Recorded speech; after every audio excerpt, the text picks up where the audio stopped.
इस कार्यक्रम की अध्यक्षता कर रहे सम्मानित अध्यक्ष जी, इस मंच पर हमारे सभी सम्मानित राष्ट्रीय पदाधिकारीगण, इस प्रदेश के अध्यक्ष आदरणीय सच्चिदानंद जी, इस कार्यक्रम की संचालन कर रहे डॉक्टर विनोद कुमार जी, हमारे बीच में युवा अध्यक्ष निर्भय जी, इस पटना के अध्यक्ष विशाल जी और डॉक्टर मुन्ना यादव जी, रूबी जी, गीता जी, सम्मानित साथियों, आज मैं पटना शहर में बहुत दिनों बाद आया।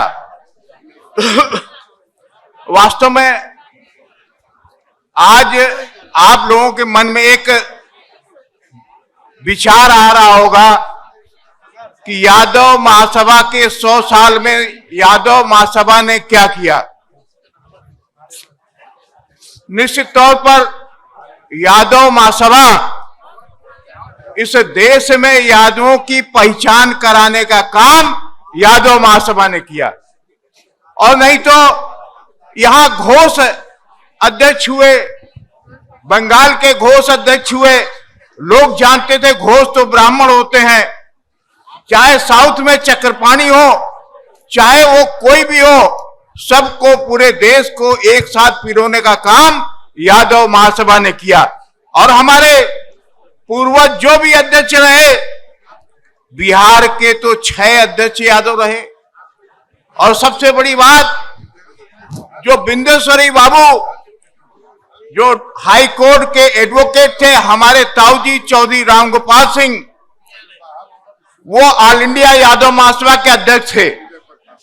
इन दोनों ने पूरे देश में घूम घूम कर, जब मोबाइल नहीं थे, टेलीफोन नहीं थे, पोस्ट कार्ड और लिफाफे और अंतर्देशीय से सूचनाएं होती थी।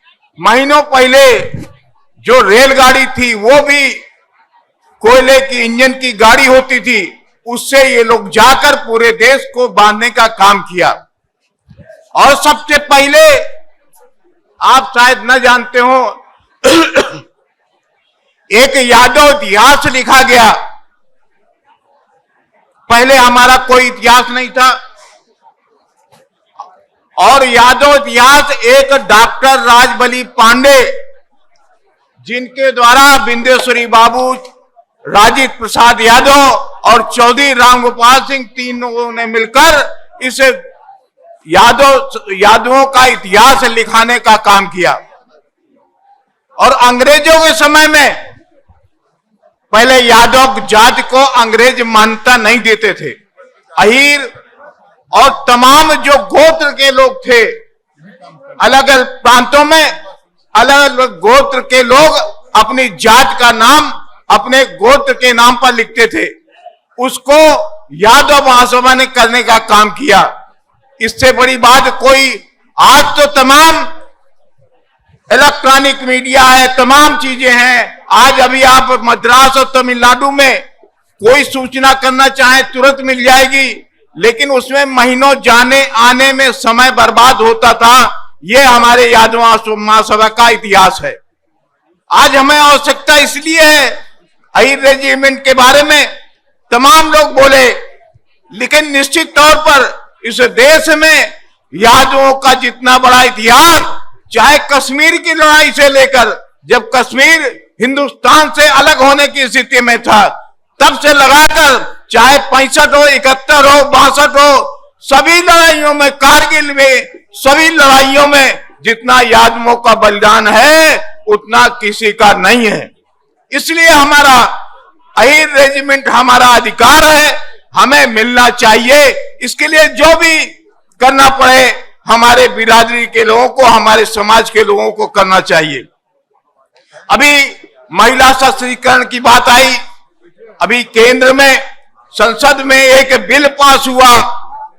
निश्चित तौर पर हमारी जात के लिए ये कुठाराघात है, हमारी जात के लिए भीतरघात है। ओबीसी को जोड़ने का काम हमारे यादव समाजों ने किया, लेकिन यादवों के लिए 1/3 आरक्षण महिलाओं में मिलने वाला अभी नहीं है। जब तक हमें जाति जनगणना नहीं होगी, जब तक हमारा आरक्षण सुनिश्चित नहीं होगा लोकसभा और विधानसभा में, तब तक हमें लाभ मिलने वाला नहीं।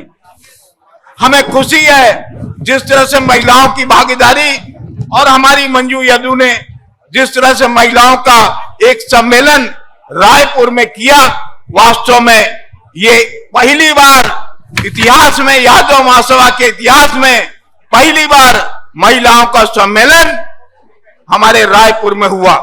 और महिलाओं के सशक्तिकरण की बात है, मैं उत्तर प्रदेश का उदाहरण देना चाहता हूं। वहां पीसीएस जे के एग्जाम में हमारे 300 में 19 लोगों ने पास आउट किया और 19 में 10 लड़कियां हैं।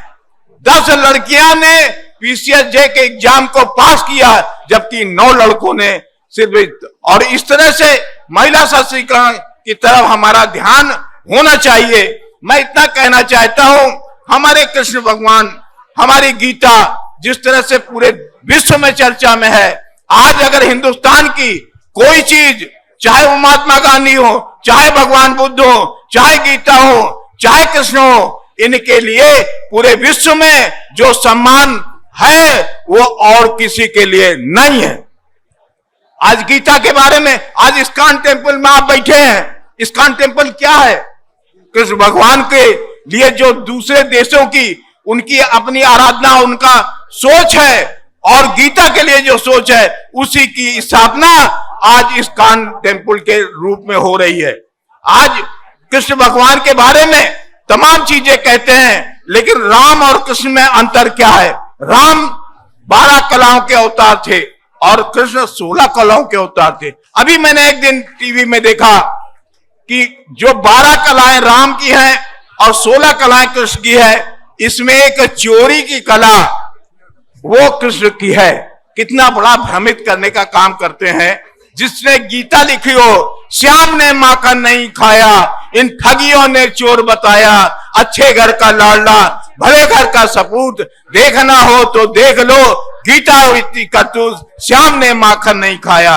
इसलिए दोस्तों कहना चाहता हूं कि आज सिर्फ एक बात कहकर अपनी बात समाप्त करूंगा। अभी फ्यूचर, जो हमारे बच्चों का भविष्य और फ्यूचर की बात हो रही है, निश्चित तौर पर एक बात कहना चाहूंगा कि 2014 में जब मोदी इस देश के प्रधानमंत्री बने, और इसके बाद में लोग कहते थे गुजरात मॉडल, लेकिन गुजरात मॉडल तो फुस हो गया।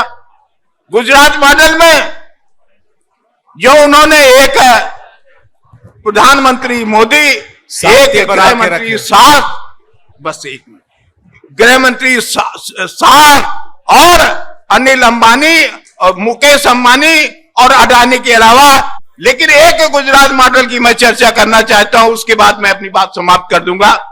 गुजरात में मैं अभी जब द्वारिका अधिवेशन में गया तो एक गांव में, मैंने कहा गांव चलूंगा, तो एक गांव में रुकने का मौका मिला। तो मैंने पूछा कि आप लोग अपने बच्चों का भविष्य कैसे संभालते, कैसे विदेश जाते हैं?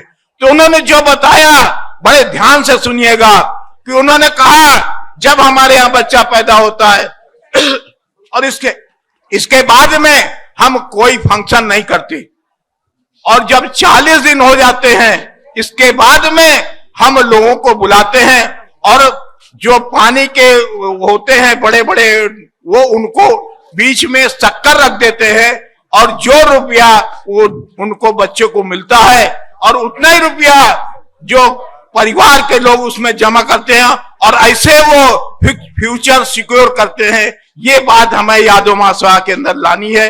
अगर सबकी सहमत हो तो निश्चित तौर पर अगर हमारे बच्चों का भविष्य सिक्योर करना है तो इस योजना पे हमें यादव महासभा को काम करना पड़ेगा।